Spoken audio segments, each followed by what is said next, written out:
Somewhere over the rainbow, Jonas will see many colors that he's never seen before, all so vibrantly. Like the purples of a sunset and the oranges, violets. I'll stop there. Yeah, I'm not necessarily the best singer. Did you like the picture of the rainbow? How about we read Giver chapter 13? Maybe I'll keep my day job. Giver chapter 13. Days went by and weeks. Jonas learned through the memories the names of colors, and now he began to see them all in his ordinary life, though he knew it was ordinary no longer and would never be again. But they didn't last. There would be a glimpse of green, the landscaped lawn around the central plaza, a bush on the riverbank, the bright orange of pumpkins being tucked in from agricultural fields behind the community boundary. Seen in an instant, the flash of brilliant color, but gone again, returning to their flat and hueless shade. The giver told him that it would be a very long time before he had all the colors to keep. But I want them, Jonas said angrily. It's not fair that nothing has color. Not fair? The givers looked at Jonas curiously. Explain what you mean. Well, Jonas had to stop and think it through. If everything's the same, then there aren't any choices. I want to wake up in the morning and decide things, a blue tunic or a red one. He looked down at himself, at the colorless fabric of his clothing. But it's all the same, always. Then he laughed a little. I know it's not important, but what you wear, it doesn't matter, but it's the choosing that's important, isn't it? The giver asked him. Jonas nodded. My little brother, he began, and then he corrected himself. No, that's inaccurate. He's not my brother, not really. But this newfound child that my family takes care of, his name's Gabriel? Yes, I know about Gabriel. Well, he's the right age where he's learning so much. He grabs toys when we hold him out in front of him. My father says he's learning small muscle control. And he's really cute. The giver nodded. But now that I see colors, at least sometimes I was just thinking, what if we could hold up things that were bright red or bright yellow and that he could choose instead of the sameness? Well, he might make wrong choices. Oh. Jonas was silent for a minute.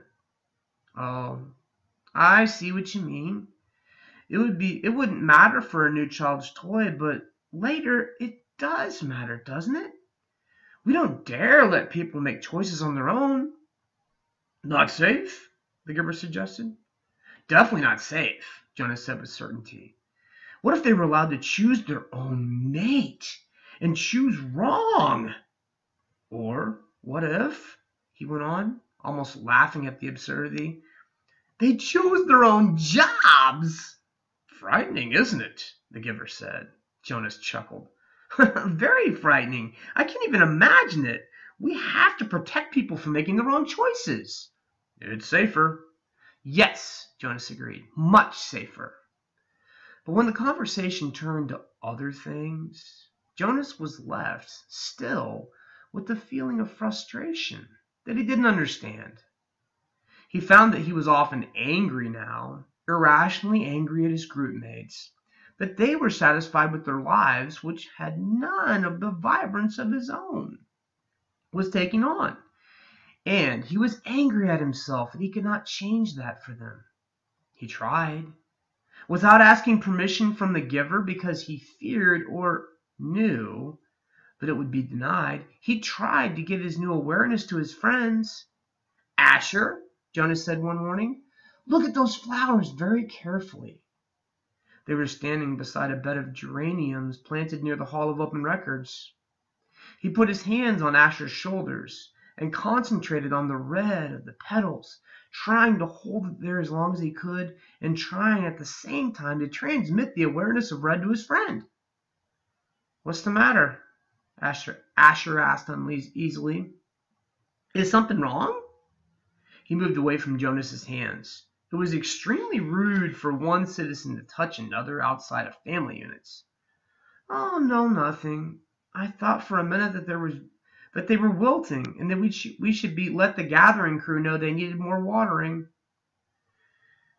Jonas sighed and turned away. One evening he came home from his training, weighted with the new knowledge. Giver had chosen a startling and disturbing memory that day. Under the touch of his hands, Jonas had found himself suddenly in a place that was completely alien.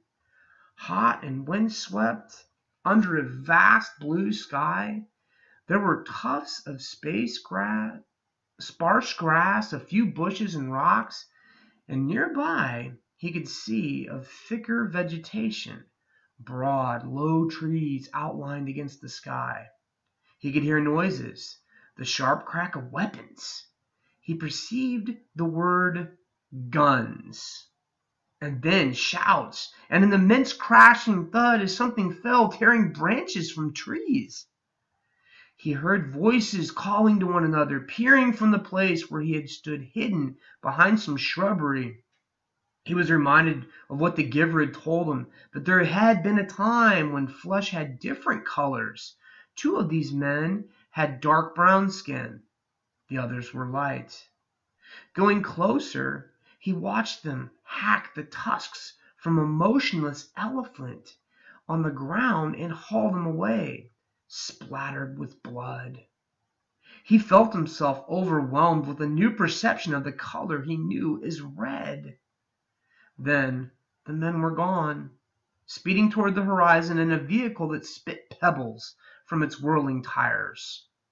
One hit his forehead and stung him there, but the memory continued, though Jonas ached for it now to end. Now he saw another elephant emerge from the place where it had stood hidden in the trees. Very slowly it walked to the mutilated body and looked down.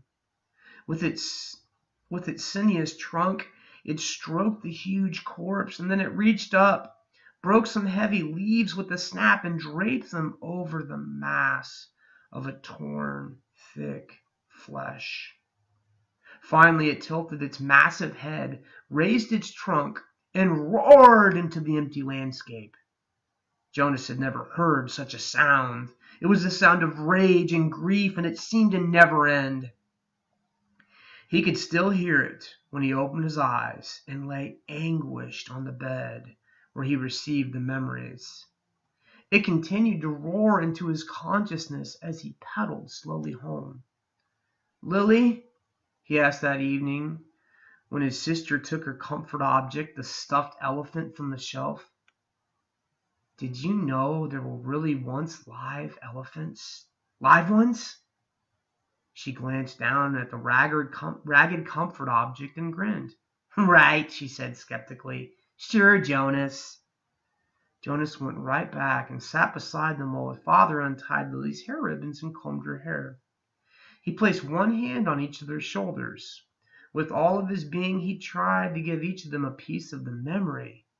Not of the tortured cry of the elephant, but the being of the elephant, of the towering, immense creature, and the meticulous touch with what it had tended its friend at the end. But his father had continued to comb Lily's long hair, and Lily, impatient, had finally wiggled under her brother's touch. "Jonas," she said, "you're hurting me with your hand." "I apologize for hurting you, Lily," Jonas mumbled, and took his hand away. "Accept your apology," Lily responded indifferently, stroking the lifeless elephant.